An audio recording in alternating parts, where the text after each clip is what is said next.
திமுகவோட ஆதரவோட அதிமுகவில் எடப்பாடி பழனிசாமி அவர்கள் முதல்வராக இருக்க முயற்சி பண்ணாரு. அதை எப்படி நாங்க ஏத்துக்க முடியும்னு ஒரு கேள்வி. அப்பட்டமான அயோக்கியத்தனமான வார்த்தை.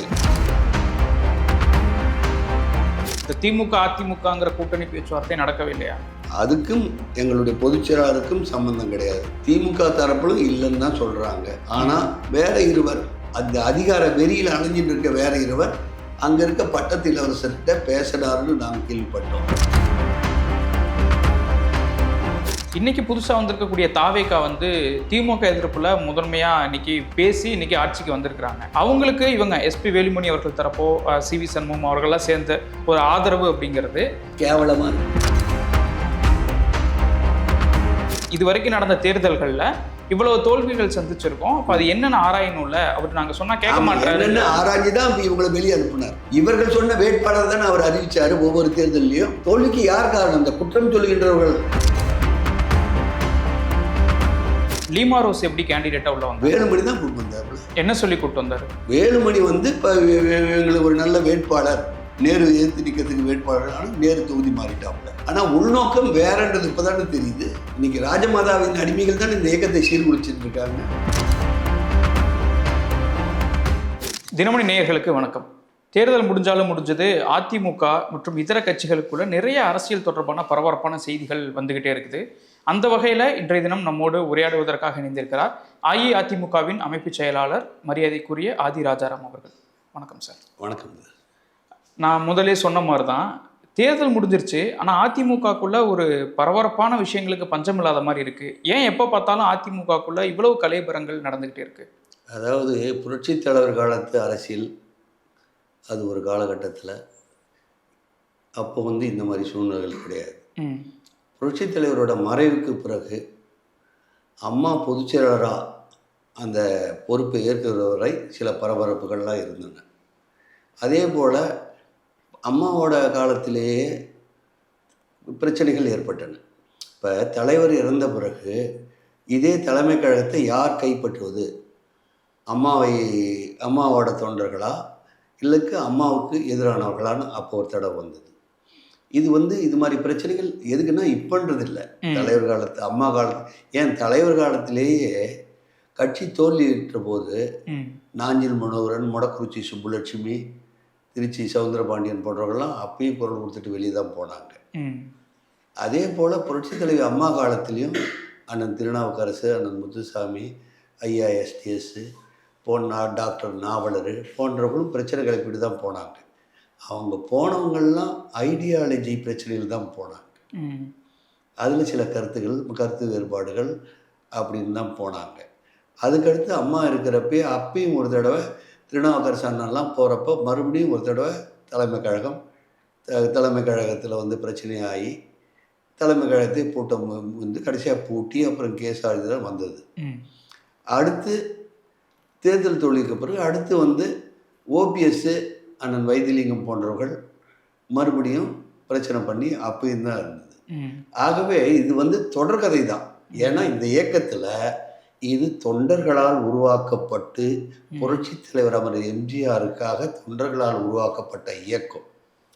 இந்த தொண்டர்கள்லாம் ஒரு பக்கம் இருக்கிறப்ப அதிகாரத்தில் இருந்தாங்கல்ல, அவர்கள் அந்த அதிகாரம் இந்த தொண்டர்களால் கிடைச்ச அதிகாரன்றதை மறந்து செயல்பட்டு ஏதோ தங்களால் தான் இந்த இயக்கம் நடக்குதுன்னு நினைக்க முற்படுவதின் விளைவு இந்த மாதிரி பிரச்சனைகள்.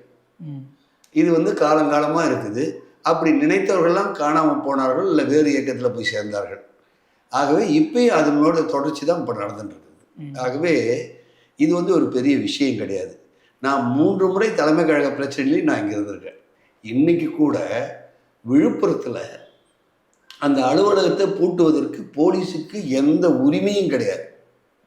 எங்கள் கட்சி, எங்களுடைய பொதுச் செயலாளர், எங்களுடைய பொதுச் செயலாளரால் அறிவிக்கப்பட்ட பசுபதி மாவட்ட செயலாளர், மாவட்ட கழக அலுவலகம், அது நாங்கள் போகிறப்ப அங்கே ஒரு குழப்பத்தை உருவாக்கி எந்த சண்முகம் சொன்னாரோ இது நாங்கள் உண்மையான தொண்டர்கள் நிரூபிக்கும் வரை நான் எங்கள் காலடி பதாதுன்னு சொன்னாரோ அவரே அங்கே போய் நிற்கிறார். வார்த்தைகளை மாற்றம். முதல் நாள் ஒரு பேச்சு, காலையில் ஒரு பேச்சு, மாலையில் ஒரு பேச்சு, இரவில் ஒரு பேச்சுன்ற மாதிரி தான் நடக்குது. ஆகவே இது வந்து தொடர்கதை தான். ஆளுங்கட்சி எப்பயுமே எங்கள் இயக்கத்தை முடக்குவதில் ரொம்ப ஆர்வமாக இருக்கும். அதனால இந்த தடவை அவசரப்பட்டு போலீஸை வச்சு மூடியிருக்காங்க. இந்த முறை புதுசாக வந்த தாவேக்காவும் அதை செய்யுதுன்னு சொல்கிறீங்களா?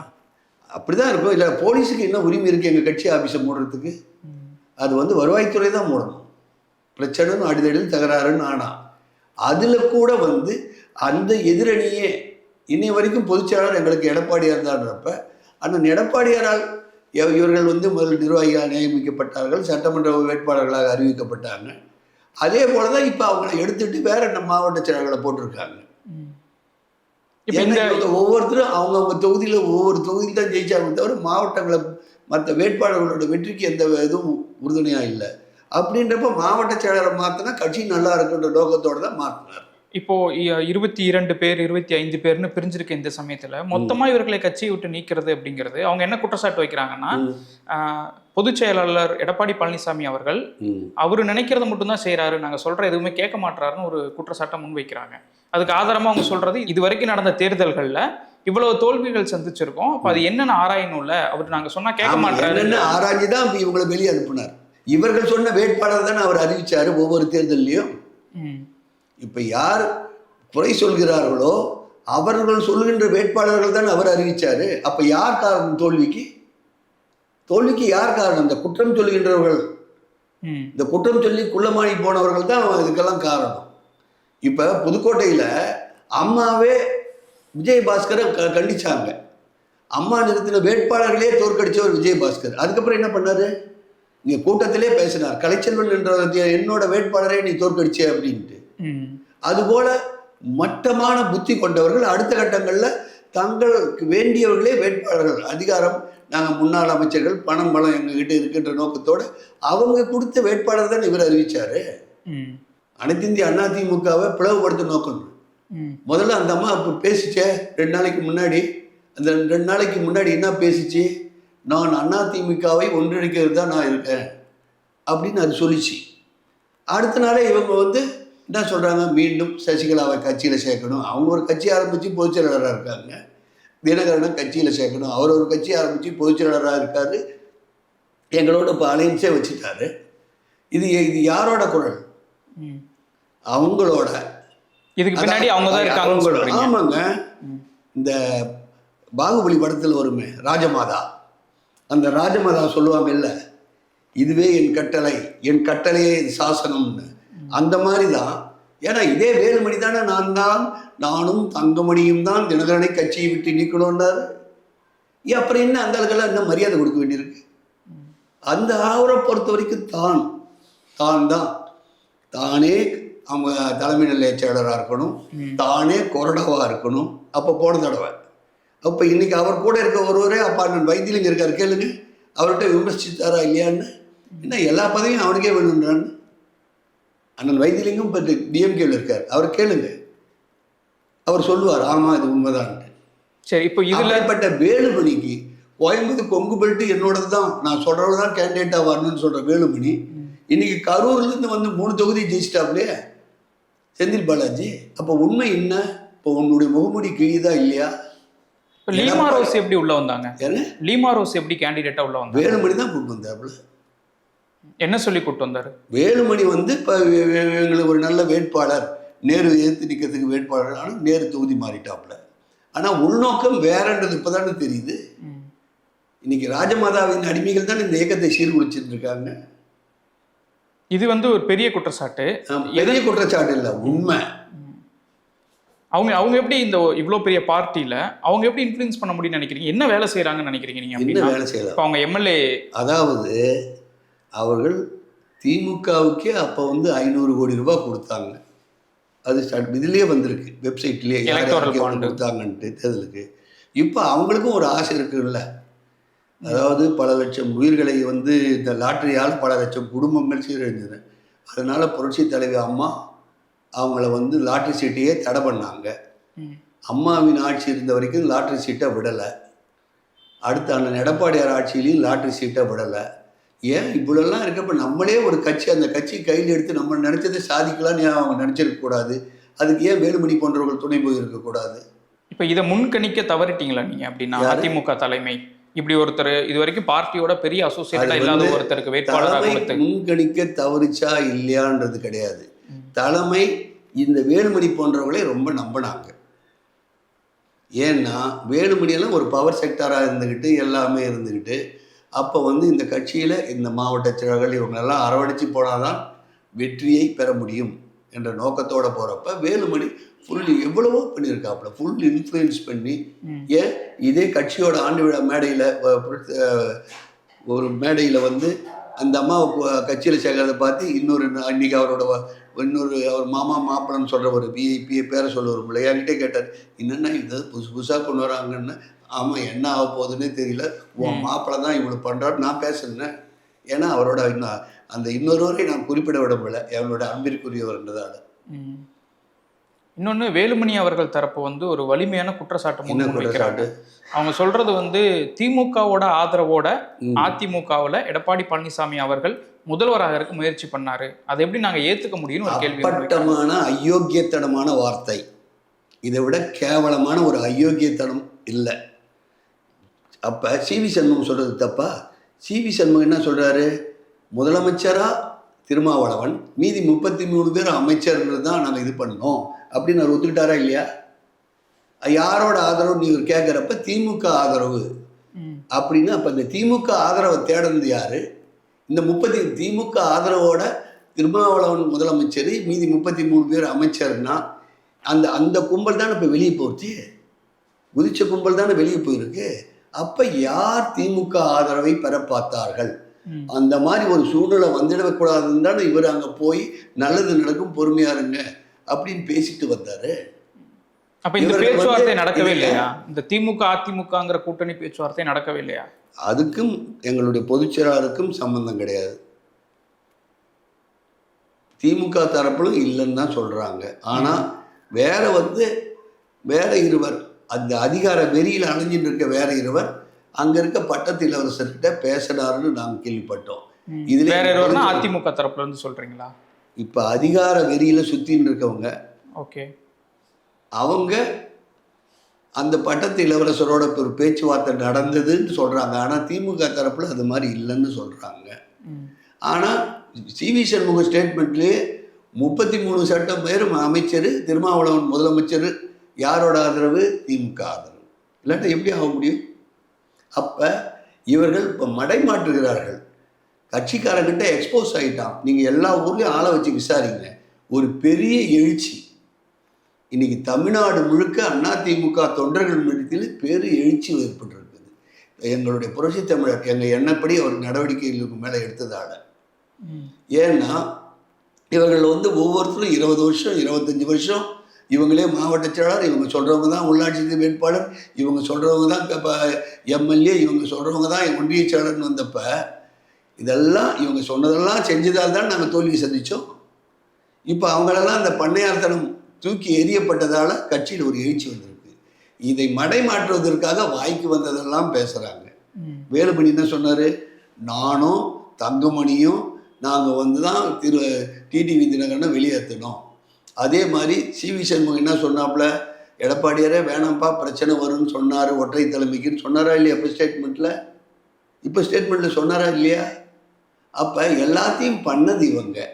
ஏன் இதனால இவர்களோட செயல்களால் இவர் யாரையும் இழக்கக்கூடாதுன்னு அரவணைச்சு சென்றதால தான் தோல்விகள் ஏற்பட்டது. அது மட்டும் இல்லை, இப்போதைய தோல்விக்கு யாரையும் காரணம் சொல்ல முடியாது. செல்போன்லேயே ஒரு பெரிய தோதலை நடத்தி முடிச்சுட்டாங்க. இதில் யாரும் எதுவும் சொல்ல முடியாது. இந்த தேர்தல் முடிவுகளுக்கு அப்புறம் வந்த ஒரு காலதாமதம், அதாவது அரசு அமைவதற்கு ஒரு ஆதரவு தேவை, கம்யூனிஸ்டுகள் வேணும், விசிகா வேணும் அப்படின்னு தாவேகா தரப்புல வெயிட் பண்ணாங்க. இதுக்கு இடைப்பட்ட காலத்துல எடப்பாடி பழனிசாமி அவர்களுடைய அமைதி இந்த மாதிரியான பேச்சுகளுக்கு இடம் கொடுத்துருச்சு அப்படிங்கிற மாதிரி தோணுது. அமைதி அவர் இப்ப இந்த ஆட்சி 9ஆம் தேதி அவர் ஒரு ட்வீட் போடுறாரு. அதுல என்ன சொல்றாருன்னா, புதிதா அமையக்கூடிய அரசுக்கு என்னுடைய வாழ்த்துக்கள்னு சொல்றாரு. அது தேர்தல் முடிந்ததுக்கு அப்புறமே அதை பேசியிருக்கலாம்ல. ஏன்னா அதுக்கு அப்புறம் தான் திமுக அதிமுகங்கிற ஒரு பேச்சு வருது. அதுக்கு நம்மளே உரம் போடுற மாதிரி ஆயிராதா? அவசரப்பட்டு அவர் எதையும் பேச விரும்பல. முதல்ல தன்னை சுயபரிசோதனை செய்துட்டார். இவங்களெல்லாம் நம்பி இறங்கணுமே என்று அவர் சுயபரிசோதனை செய்து கொண்டிருந்தார். அதனால அதை பத்தி அவர் அதிகம் பேசல. ஓகே, நீங்கள் திரும்பவும் பேக் டு போறேன். இந்த லீமா ரோஸ் அவர்கள் தொடர்பா சொன்னது. அவர் தான் கட்சியை கைப்பற்ற முயற்சி பண்றாங்கன்னு சொன்னீங்க. ஆமா. உங்களுடைய பேட்டியாக நான் ஒன்று பார்த்தது 1000 கோடி வரைக்கும் இதுக்காக செலவு பண்ணியிருக்காங்க அப்படின்னு ஒரு குற்றச்சாட்டை முன் வச்சிருந்தீங்க. அது நீங்க தான் சொன்னதா தான் நான் பார்த்தேன். பணமே அவங்க எடுத்து செலவு பண்ணாமல் அவங்களுக்கு இவ்வளவு முக்கியத்துவம் எப்படி வருது, அவங்க எப்படி இதை சொல்கிறாங்க, நான் ஒருங்கிணைக்க முயற்சி செய்து கொண்டிருக்கிறேன், அதிமுகவை இணைக்க முயற்சி செய்து கொண்டிருக்கிறேன் அப்படின்லாம் அவங்க எப்படி சொல்கிறாங்க, எந்த அதிகாரத்தை வச்சு சொல்கிறாங்க, எந்த பின்புலத்தை வச்சு சொல்கிறாங்க. நாங்கள் எதுக்கு சொல்கிறோன்னா, அவங்க முதல்ல 500 கோடி ரூபாய் திமுகவுக்கு அனாவசியமாக கொடுத்துருக்காங்க தேர்தல் பதியெல்லாம் 500 600. அப்போ அதே போல் இந்த இயக்கத்தில் பண்ணுறதுக்கு ஏன் பண்ணியிருக்கக்கூடாது, பண்ணக்கூடாது. இப்போது எத்தனை பேருக்கு இப்போ சமீபத்தில் கேபி அன்பழகன் 20 கோடி 25 கோடி அங்கே இருக்க எம்எல்ஏவுக்கு விலை பேசினார்னு அந்த ஆடியோ போட்டு ஓடிட்டு இருக்க. அப்போ அந்த பணம் எங்கேருந்து வருது? ஓகே, கட்சியை கைப்பற்றதுக்காக இந்த முயற்சியில் வராங்கன்னு சொல்கிறீங்க. இருக்கலாம். இல்லாட்டா அவங்க யாரு? இவர்களுக்கு ராஜமாதாவாக இருக்கலாம், அதிமுகவுக்கு அவர் ஒன்றும் கிடையாது. இன்னைக்கு புதுசாக வந்திருக்கக்கூடிய தாவேகா திமுக எதிர்ப்பில் முதன்மையாக இன்னைக்கு பேசி இன்னைக்கு ஆட்சிக்கு வந்திருக்கிறாங்க. அவங்களுக்கு இவங்க எஸ்பி வேலுமணி அவர்கள் தரப்போ சிவி சண்முகம் அவர்கள்லாம் சேர்ந்த ஒரு ஆதரவு அப்படிங்கிறது கேவலமாக இருக்கு. ஏன் அப்படி சொல்றீங்க? ஆமாம், அது கேவலம் தானே. திமுக கூட்டணியில் இருந்தவங்கெல்லாம் போய் ஆதரவு கொடுக்குறாங்க, அதுக்கப்புறம் நாங்களும் வரோம் ஐயா சாமின்னு ஓடுறாங்க. இது கேவலமா இல்லையா? திமுக கூட்டணியில் இருக்கிற எம்எல்ஏக்கள் அவங்களுக்கு ஆதரவு கொடுத்த உறுதிப்படுத்தப்பட்ட நிலையிலும் இவங்க எதுக்கு அடிச்சு பிடிச்சி ஓடுறாங்க? நிற்க வேண்டியது தானே. ஓகே, இப்போ அசம்பிளியில் அவங்க ஆதரவு கொடுத்தாச்சு, அடுத்து அமைச்சராக போகிறாங்கங்கிற பேச்சுக்கள் வருது. உங்களுடைய பொதுச் செயலாளர் அவரும் அப்படி ஒரு அறிக்கையை வெளிப்படுத்தி இருந்தார். அதிமுக அடுத்து என்ன பண்ண போகுது? அதிமுக இப்போ அவங்க இதெல்லாம் எடுத்து போட்டிருக்காங்க, பொறுப்பெல்லாம் எடுத்து போட்டாச்சு. அடுத்து கொறடா உத்தரவை மீறினதுக்கு அவங்க தகுதி இழப்புக்காக பயணத்தை தொடரும். அவளை தகுதி இழக்க செய்வதற்கான நிலைப்பாட்டை எடுப்போம். தாவேகா இன்னைக்கு அரசு அமைச்சிருக்கு, அதற்கு அடுத்த இடத்துல திமுக இருக்கு. அதிமுகவுடைய அரசியல் பயணமா எப்படி இருக்கும்னு நீங்க? அரசியல் பயணம் அதாவது டபுள் கேம் எல்லாம் இல்லாமல் அவங்களை உண்மையாக அவர்களுடைய இதை விமர்சனம் செய்து மக்களுக்கு உண்மைகளை எடுத்துரைத்து மீண்டும் ஆட்சி அதிகாரத்தை மக்கள் நலனுக்காக மக்களுக்கான அதிகாரத்தை பெற்று தருவோம். இப்போ செல்போன் அதிகாரத்துக்கு முற்றுப்புள்ளி வைப்போம். மிக்க நன்றி, உங்களுடைய நேரத்துக்கும். மிக்க நன்றி.